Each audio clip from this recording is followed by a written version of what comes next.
Hi guys, my name is Clive Lindop. I'm the lead AI designer at Operation Flashpoint 2. I'm going to take you through some of the key features.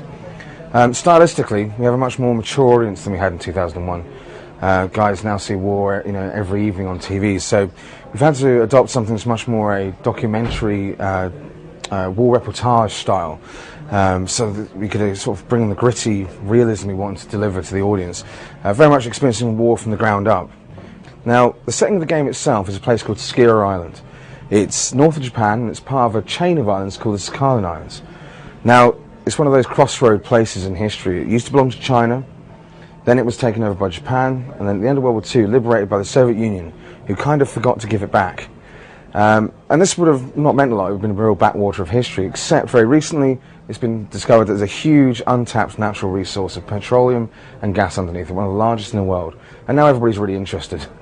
The island itself is 220 square kilometres, or 134 square miles of land. That's not including the sea. It takes 4.5 hours to walk across it in real time in the game.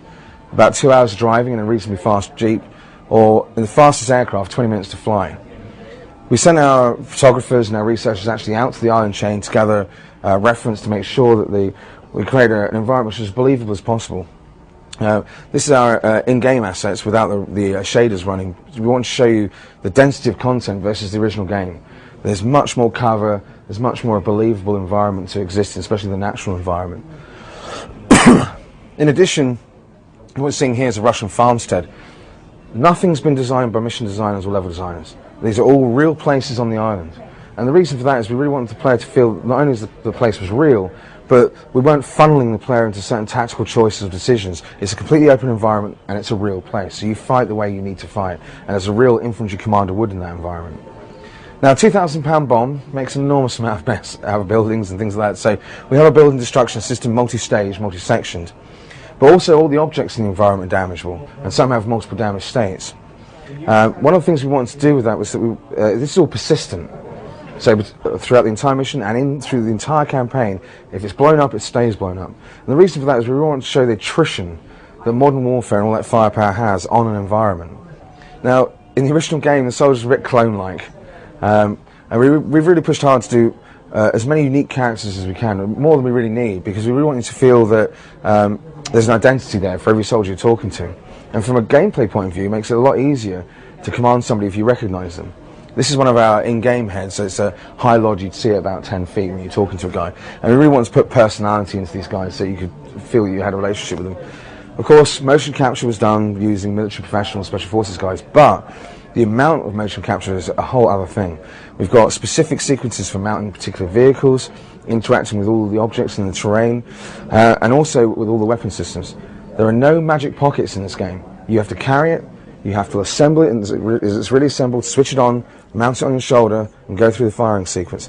It's all faithfully replicated. And the reason for that is we really wanted the weapon to feel like it was genuine. It wasn't a magic wand for bullets, it was actually a big heavy weapon.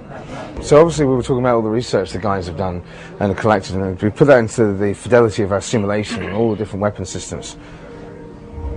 The 5.56mm NATO round is a steel-jacketed high-velocity round. It covers 1,000 feet in just 0.3 seconds. It will reach you before you hear the shot. The M67 frag grenade turns from this into thousands of lethal pieces of white-hot shrapnel in 0.02 milliseconds. You'll be dead before you can blink. The Javelin is a 127mm self-guided anti-tank missile. It will cover 1.5 kilometers in 7 seconds. Penetrate a vehicle's solid steel armor up to 600mm thick and vaporize everyone inside. Now, obviously, with all these different complicated weapon systems, we've had to model all the individual weapon interfaces so you can actually go through the full firing sequence. There are over 70 infantry weapons in the game. Anti-tank, anti-aircraft, all the different scopes and fittings that they can have, automatic grenade launchers, and that detail is extended into the vehicles. There are 50 vehicles, land, air and sea, all faithfully simulated with all their strengths and weaknesses. The player has to learn their roles and how they're used. The vehicles themselves, we've modelled all the components, the weapon systems and how they deploy and fire, all the crew positions, passenger positions, the performance of the vehicle and different terrain types, as well, of course, as looking at the aircraft here. This is the Special Forces UH-60. Now, one of the things that we actually do is keep up to date with all the changes in technology. On the back here is the infrared baffle, the latest one developed in Afghanistan for defeating anti-aircraft missiles. Of course, the player spends most of his time inside the vehicle, so we put a lot of effort into making sure the interiors are faithful and as detailed as we can. And then finally, FX, and I'll just let this play.